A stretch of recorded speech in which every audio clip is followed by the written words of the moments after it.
জয় জগন্নাথ। আজ আপনাদের জন্য নিয়ে এসেছি পুরী জগন্নাথ মন্দিরের অন্যতম প্রধান ও প্রভুর অত্যন্ত প্রিয় কণিকা মহাপ্রসাদ বা মিষ্টি পোলাওয়ের ঐতিহ্যবাহী রেসিপি। সম্পূর্ণ পেঁয়াজ রসুন ছাড়া অত্যন্ত পবিত্র উপায়ে এবং নিখুঁত পরিমাপে এই রেসিপিটি তৈরি করা হয়েছে। যে কোনো পুজো বা রথযাত্রায় আপনাদের ঘরে এটি তৈরি করে প্রভুর উদ্দেশ্যে ভোগ নিবেদন করতে পারেন।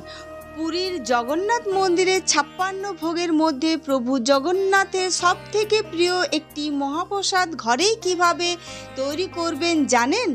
নমস্কার, বিউটিস খিচড়ি চ্যানেলে আপনাদের স্বাগত।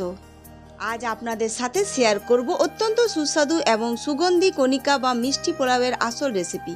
রথযাত্রা হোক বা যে কোনো পুজো, প্রভুর উদ্দেশ্যে এই ভোগ উৎসর্গ করতে পারেন। সম্পূর্ণ ভিডিওটি শেষ পর্যন্ত দেখার অনুরোধ রইল।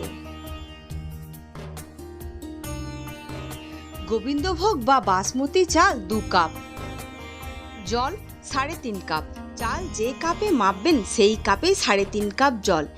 দেশি ঘি 4 টেবিল চামচ, আদা বাটা 1 চামচ, হলুদ গুঁড়ো 1/2 চা চামচ, গোটা গরম মশলা 3টে এলাচ, দারুচিনি 2 টুকরো, লবঙ্গ 4টি, তেজপাতা 2টি, জয়ত্রী 1টি ছোট টুকরো, চিনি 1/2 কাপ।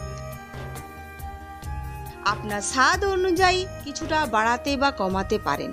নুন 1/2 চামচ, কাজু বাদাম 2 টেবিল চামচ, কিশমিশ 2 টেবিল চামচ, তুলসী পাতা প্রভুর ভোগের জন্য।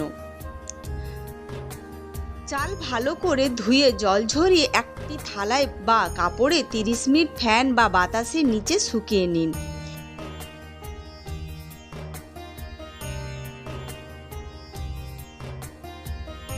শুকনো চালের মধ্যে 1 টেবিল চামচ ঘি, আদা বাটা, হলুদ গুঁড়ো, সামান্য গরম মশলা দিয়ে আলতো হাতে মেখে 15 থেকে 20 মিনিট রেখে দিন।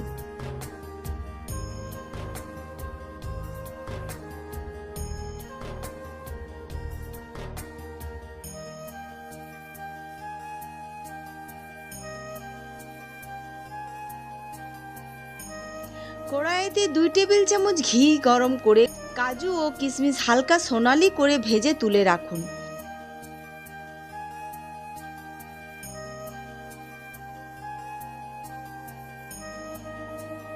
ওই ঘিতে তেজপাতা, গোটা এলাচ, দারুচিনি, লবঙ্গ এবং জয়ত্রী ফোড়ন দিন।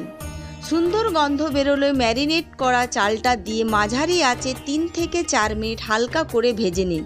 বেশি কড়া করে ভাজবেন না।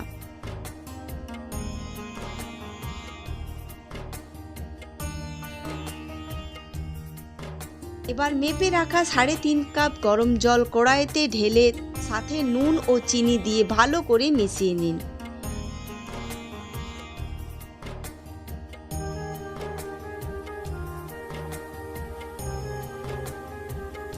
জল ফুটতে শুরু করলে ঢাকা দিয়ে আঁচ একদম কমিয়ে দিন। 10 থেকে 12 মিনিট এইভাবে রান্না হতে দিন, মাঝে ঢাকা খুলবেন না। 12 মিনিট পর ঢাকা খুলে ভেজে রাখা কাজু, কিশমিশ এবং ওর ওপর থেকে আরও 1 চামচ ঘি ছড়িয়ে দিন। হালকা হাতে একবার উপর নিচ করে মিশিয়ে গ্যাস বন্ধ করে দিন। গ্যাস বন্ধ করে আরও 5 মিনিট ঢাকা দিয়ে রাখুন। এতে পোলাও একদম ঝরঝরে হয়ে যাবে। নামিয়ে ওপরে তুলসী পাতা দিয়ে জগন্নাথ দেবকে ভোগ নিবেদন করুন। দেখুন, তৈরি হয়ে গেল আমাদের একদম ঝরঝরে ও সুগন্ধি প্রভু জগন্নাথের প্রিয় কণিকা মহাপ্রসাদ। তুলসী পাতা দিয়ে প্রভুর চরণে নিবেদন করুন। রেসিপিটি ভালো লাগলে লাইক, শেয়ার এবং চ্যানেলটিকে সাবস্ক্রাইব করতে একদম ভুলবেন না। কমেন্ট করে লিখুন জয় জগন্নাথ।